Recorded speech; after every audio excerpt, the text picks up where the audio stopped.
Hello and welcome to Two Car Pros. Today we're going to be taking a look at how to drain and fill the radiator in your 2008 Dodge Caravan with the 3.3 liter V6. Let's go ahead and get started. Okay, so the first thing we're going to do is check and make sure the engine is nice and cool. We can do that by grabbing the upper radiator hose and squeezing it. If it feels like it's under pressure or you can't squeeze it, that means the system is under pressure and it's hot. And if you open the radiator cap underneath pressure, it will geyser in your face and burn you. So make sure this has plenty of give, like this does. See how easy it is to squish it? Yeah. That means it's not under pressure and we can open up the radiator cap. So here is the radiator cap. We can go ahead and remove this because we know the system is not under pressure. And now we can move on. Okay, so right here is the drain port or petcock. It is on the right side, right lower side of the radiator if you're looking straight at the vehicle, or on the lower left side of the vehicle if you're underneath it. It is on the opposite side of the lower radiator hose. So we need to loosen that, and out of this spout right there, the coolant's gonna come, and if you remove this entirely, the coolant will just come out of both holes. So to regulate flow, we're going to loosen it and let it flow out of the spout. Now, unfortunately, it looks like the spout leads into this kind of undersection. It kind of looks like a frame. It's like a subframe, and it has holes in it too. So just get a bucket ready because the coolant is coming.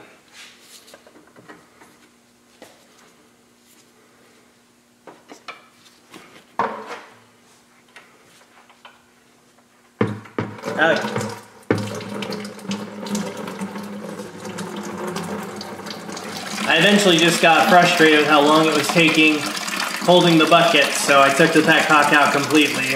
As you can see, the flow is much better. Also be mindful of where you put coolant. It is slightly sweet to the taste, and animals like to drink it. So be really, really careful where you store it. Not around animals, dogs, cats, that kind of thing.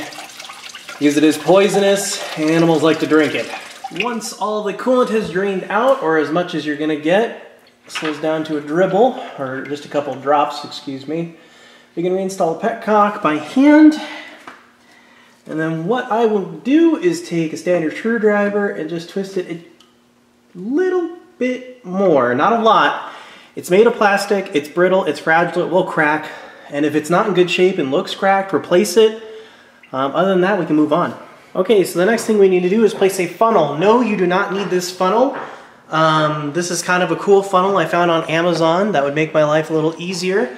I will link to it down below if you want it. It's only $12 and it's made my life a whole heck of a lot easier. So what we're gonna do is we're gonna add a coolant until it fills up to here, because obviously there's galleries in the engine. As the thermostat opens up, is gonna fill and the level is going to drop. So we're gonna keep adding it until it's filled up the radiator completely and the thermostat's open and it's nice and warm. So let's get the coolant. The coolant I'm using today is Walmart SuperTech pre-diluted 50/50 ready to rock. It doesn't need anything super specific or super crazy. This engine doesn't get super hot, and this is gonna be good for many, many miles. You can always kind of judge how much coolant you're gonna need by how much coolant you removed. And we removed about 1/5 of a big bucket's worth. So you can kind of judge it off of that. You can even, if you have a couple of these lying around, you can fill them up with your refuse coolant to see how much you have or how much you need. Now, make sure you take your refuse coolant to a EPA approved facility for correct disposure. Do not just dump it down the drain. Now, the reason I really like this funnel is you can kind of put as much as you want in, and even if it ends up being too much, it comes with a cork, and then you can remove this and put it back in the container. I really like this funnel. I can't stress it enough. If it ever broke, I'd need to buy a new one. And if they stopped making them, I'd be heartbroken. I very much enjoy this funnel. And when you're filling your car with any kind of fluid, it's a good idea to look underneath it to make sure it's not just dumping out onto the ground. You would not believe how often that actually happens to people. And that's okay. So we look down in there. Yeah, there's still a lot more room to go. So time for the second gallon.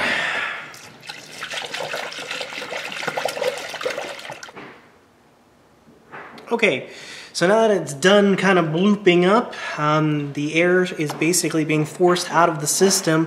What we need to do next is start it and let it run for quite a while until the engine gets warm. Then that thermostat is going to open up and allow more coolant to go inside the engine in different coolant passageways.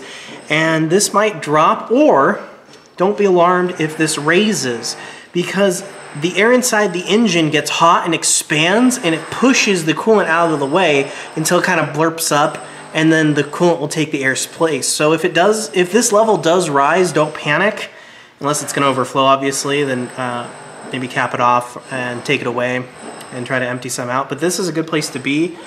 So let's go ahead and start the engine, let it warm up.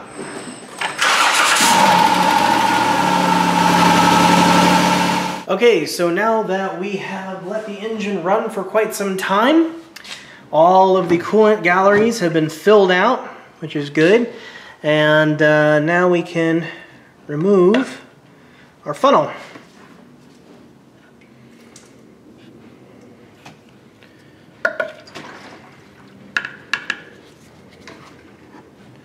And now we just put it right back in the container. That's nice. And again, my funnel solution is optional. You can just use a regular funnel if you want. So now you see down in there, you can see that there's coolant right there, which is what you want. Now here's another cool tech tip for you. While you're here, go ahead and replace the radiator cap with a new one. It's just a good idea to replace your radiator cap frequently, because if this can't regulate pressure, no matter what you do, you will overheat. So just get a new radiator cap. They're a couple dollars and they will save you from a roadside headache. Make sure this is on nice and tight, which it is, and we can move on to the reservoir tank now. Now, the reservoir tank is insanely hard to see from the camera, but it's pretty easy in person. Way down here is where it says minimum, and up here is where it says maximum. So you kind of want to be somewhere in the middle there. This part isn't actually super critical, but we're going to fill it to where somewhere in the middle between minimum and maximum. Now, it's kind of hard to see on camera, but the level I put it at is right about there, right at the end of my fingertip there. And that's where I'm going to leave it. I'm going to leave it there because I want it to have a little bit of leeway when it comes to pressure building up. Because if you fill it up too much, it's just going to go out here on this spout and spray all over everything. So I'm going to give it a little bit of leeway room. And then of course, we're going to put the cap back on. And we put the cap back on for the reservoir. Here we go. All fixed. So that's how to change your radiator fluid in your Dodge Caravan there with the 3.3 liter V6. It's fairly simple and straightforward. This is something anybody can do. Thank you so much for watching. Make sure you subscribe, and I'll catch you next time.